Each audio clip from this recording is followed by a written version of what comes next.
Dear students and aspirants, তোমাদের প্রত্যেককে আমার ইউটিউব চ্যানেলে স্বাগত। তোমরা আজকের এই লেখাটা দেখে বুঝতেই পারছো যে আমি কোন বিষয় নিয়ে আলোচনা করতে চলেছি।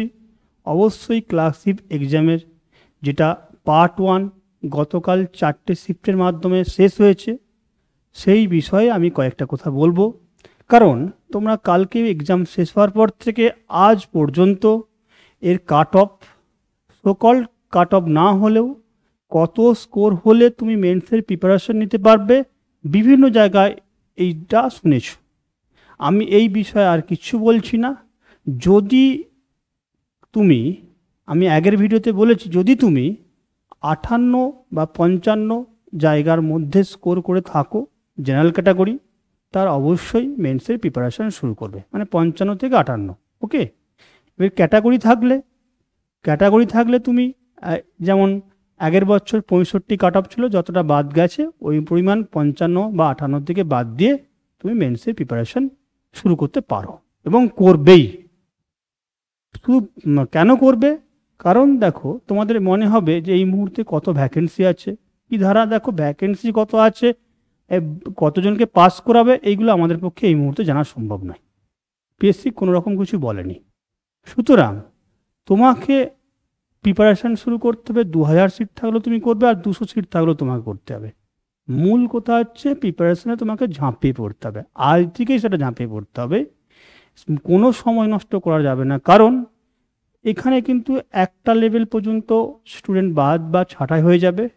যারা মেন্স এক্সাম দিতে যাবে বা মেন্সের প্রিপারেশান নিচ্ছে, তোমাকে কিন্তু 1 ইঞ্চি জায়গা ছাড়বে না।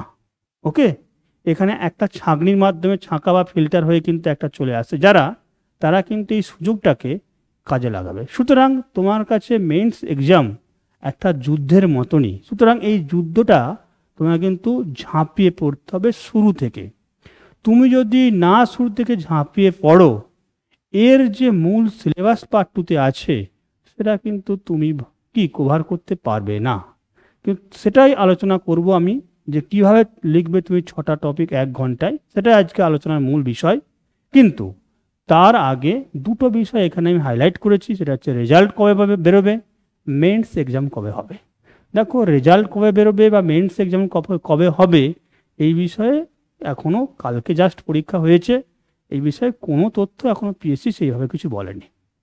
সুতরাং এই বিষয়গুলো তোমার কাছেও আননোন, আমার কাছেও আননোন। কিন্তু তোমার আমার কাছে যেটা জানার বিষয় বা জানতে হবে, যে মোটামুটি তুমি এই এক্সামটা শেষ হয়েছে, এখান থেকে আমরা পিএসসির যা ট্রেন্ড দেখেছি, 8 মাস থেকে সময় তুমি পাবে, 8 থেকে 9 মাস সময় তুমি পেতে পারো, ঠিক আছে, মেন্সের প্রিপারেশনের জন্য, যেটা তোমার কাছে খুব ভাইটাল। কারণ এই সময়টুকু তোমাকে মেন্স এক্সামের ডেসক্রিপটিভ তোমাকে প্রিপারেশন নিতে হবে। এতদিন তুমি এমসিকিউ করে অভ্যস্ত ছিলে, এবার তোমার ডেসক্রিপটিভ লেখার বা শেখার পালা। সুতরাং শুধু শিখলে এখানে চলবে না, শিখে তোমাকে ভালো স্কোর করতে হবে, সাথে তোমাকে 6টা আইটেম 1 ঘন্টায় লিখতে হলে টাইম ম্যানেজমেন্টও তোমাকে জানতে হবে, যেটা এই পরীক্ষার জন্য, মানে পার্ট 2 এক্সামের জন্য ভেরি ক্রুশিয়াল এবং ভেরি ইম্পর্টেন্ট। ওকে, সুতরাং আমরা এর যে সিলেবাস আছে সেটা, বা তুমি কিভাবে এই 6টা আইটেমকে 1 ঘন্টার মধ্যে লিখে আসবে এবং ভালো স্কোর করতে পারবে, সেই বিষয়ে কয়েকটি কথা আমি তোমাদের সঙ্গে শেয়ার করব। কারণ আমি নিজে পরীক্ষা দিয়েছি, পাস করেছি, এবং এখানে এই পরীক্ষা দিয়ে যে সবচেয়ে হাইয়েস্ট পোস্ট আমরা বলে থাকি সেক্রেটারিতে আমি জব করছি। সুতরাং এই বিষয়ে একটু হলেও আমার অভিজ্ঞতা আছে, সেই অভিজ্ঞতায় জাস্ট তোমাদের সঙ্গে শেয়ার করছি। ওকে, তো চলো আমরা দেখে নিই। দেখো, এখানে যে মূল 6টা আইটেম থাকে, 6টা টপিক তোমাদেরকে কি করতে হয়, 6টা টপিক সমান হচ্ছে 1 আওয়ার। ওকে, এই 1 আওয়ারের মধ্যে তুমি 5 মিনিট সময়, মানে 60 মিনিট যদি আমি ধরি, ওকে, এই 60 মিনিটের তুমি 6 মিনিট বাদ দিয়ে দাও। কারণ দেখো, ওই টিচার তোমাকে খাতা দেবে, সই করাবে, তিনি সই করবেন, এতে তোমার 5-6 মিনিট দেখবে মাইন্ড এদিক ওদিক হতে কেটে যায়, সেট করতে তোমার সময় লেগে যায়। তোমার হাতে পড়ে থাকলো 54 মিনিট, ডিভাইডেড বাই কত 6, মানে 9 মিনিট করে তুমি সময় পাচ্ছ একটা আইটেমে, তাই তো? একদম 9 মিনিট করে, 9 মিনিট করে 6টা আইটেম তোমাকে লিখতে হবে। দেখো আমরা যদি তাকাই, এখানে যে বেঙ্গলি ব্যাপারটা আছে, এই বেঙ্গলিতে যেটা থাকে, একে থাকে হচ্ছে যে একটা ইংলিশ প্যাসেজ থাকে E2B, মানে একটা বঙ্গানুবাদ বলে, ইংলিশ প্যাসেজ দিকে বাংলায় ট্রান্সলেট করতে হয়, বঙ্গানুবাদ করতে হয়। 2তে কি থাকে?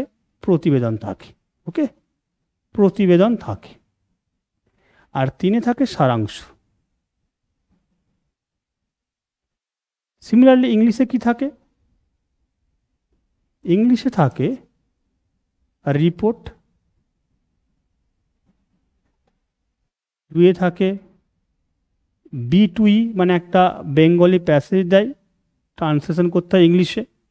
3-এ থাকে হচ্ছে প্রেস, ওকে, প্রেসই থাকে। তো দেখো এর মধ্যে থেকে আমি তোমাকে বলতে পারি যে তুমি যদি খুব ভালোভাবে প্র্যাকটিস করো না, তোমার যে ওই B2E আর E2B এই জায়গাতে তোমার 9 মিনিট প্লাস 9 মিনিট, এই টাইমটাতে খুব একটা অসুবিধা হবে না, কারণ আমরা প্রিভিয়াস ইয়ারে যা দেখেছি খুব বড় বড় প্যাসেজ এখানে থাকে না। তা তুমি এই জায়গাটাতে মোটামুটি তুমি এই টাইমের মধ্যে লিখতে পারবে, উপরন্তু 2-1 মিনিট সময় বাঁচলেও বাঁচতে পারে। বাট যেটা তোমার সমস্যার হয়ে দাঁড়ায় পরীক্ষার হলে, সেটা হচ্ছে প্রেসি আর ওদিকে থাকে সারাংশ। এইখানে একটু সময় লাগে, কারণটা তোমাকে বলি যে প্যাসেজটা পড়তে হয়, মানে বুঝতে হয়, টাইটেল নিয়ে ভাবতে হয়, ঠিক আছে? দুটোর ক্ষেত্রেই কাছাকাছি, ক্লোজই তো এক একটি, মানে এটাও যা এটাও তা, ক্লোজ সেন্সেই ধরছি আমি।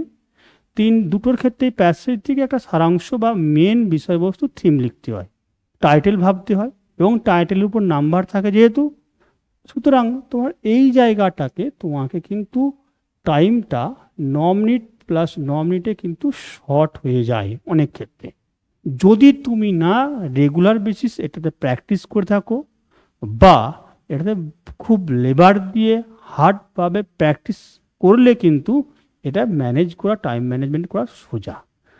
তোমাকে বলেছি এখানে 2-1 মিনিট বাঁচলেও বাঁচতে পারে, সেইটা কিন্তু তুমি বাঁচাতে পারলে এই জায়গায় যোগ করতে পারে, সেটা তোমার কাছে গেন, ওকে। তো এই জায়গাটা তোমাকে কী করতে হবে? রেগুলার বেসিস প্র্যাকটিস করতে হবে, ওকে, রেগুলার বেসিস প্র্যাকটিস করতে হবে। আর এই জায়গাটাতেই তোমাদের কি হয় বলো তো, রেগুলার বেসিস প্র্যাকটিস করলে যেমন তুমি টাইম ম্যানেজমেন্ট করতে পারবে, আর এখানে হয় কি স্কোর মানে কি কমতেও পারে, আবার খুব ভালো স্কোর তোমাকে দিতে পারে। যদি তুমি ঠিকঠাক লিখতে পারো থিমটা, তুমি অনেক বেশি অন্যান্য রাইটিংয়ের থেকে নাম্বার পাবে, আবার যদি একটু ভুল হয়ে যায় তোমার অনেক নাম্বার কমতেও পারে। সুতরাং প্র্যাকটিস যদি তুমি এটা করো, তুমি অবশ্যই টাইম ম্যানেজমেন্টও করতে পারবে, সাথে তোমার স্কোরটাও ভালো হবে। তাহলে তোমার প্রথম থেকে আজকের পর থেকে তুমি রেগুলার বেসিস এই প্রেসির উপরে কিন্তু জোর রাখবেই। শুধু এই পরীক্ষা নয়, এটা কিন্তু অন্যান্য পরীক্ষাতেও খুব কাজে লাগে, এটা খুব কমন টপিক ডেসক্রিপটিভ ইংলিশের ক্ষেত্রে, বা ডেসক্রিপটিভ পেপার যখন বাংলার থাকে সেখানেও, ওকে। সুতরাং তোমার আজ থেকে মূল লক্ষ্য থাকবে টাইম ম্যানেজমেন্ট, সাথে প্র্যাকটিস এবং স্কোরটাকে এনরিচ করার জন্য এই জায়গাটা। এরপরে ওই দিকে থাকে দেখো প্রতিবেদন থাকছে আর রিপোর্ট থাকছে। এখানে যেটা মূল সমস্যা হয় যে তোমার কাছে অনেক পয়েন্ট থাকে, আর সেটাকে বাদ দিয়ে ছোট করে লেখাটাই হচ্ছে এটা একটা আর্ট, ওকে। সুতরাং আর্ট বা টেকনিক বা তোমার যেটাই তুমি বলো, তোমাকে যদি পরীক্ষার হলে পয়েন্ট দেওয়া থাকে, মাস্ট তুমি সেই পয়েন্টগুলোকে মেনশন করে তুমি তোমার আনসার বানাবে, তবেই তুমি তোমার টু দ্য পয়েন্ট আনসার হবে এবং তোমার স্কোর ভালো হবে। যদি পয়েন্ট না দেওয়া থাকে তুমি নিজের মতো করে লিখবে, কিন্তু ওরা যদি পয়েন্ট দেয় তুমি নিজের মতো অবশ্যই লিখবে, কিন্তু ওই পয়েন্টগুলোর সাহায্যে লিখবে বা পয়েন্টগুলো অবশ্যই পুট করবে। যদি পয়েন্ট মিস করো তোমার কিন্তু সেক্ষেত্রে তোমার কিন্তু একটা ফল্ট, তোমার নাম্বার কমলেও কমতে পারে, ওকে। সুতরাং এক্ষেত্রে তোমাকে যেটা করতে হবে, তুমি অনেক জানবে, শর্ট করে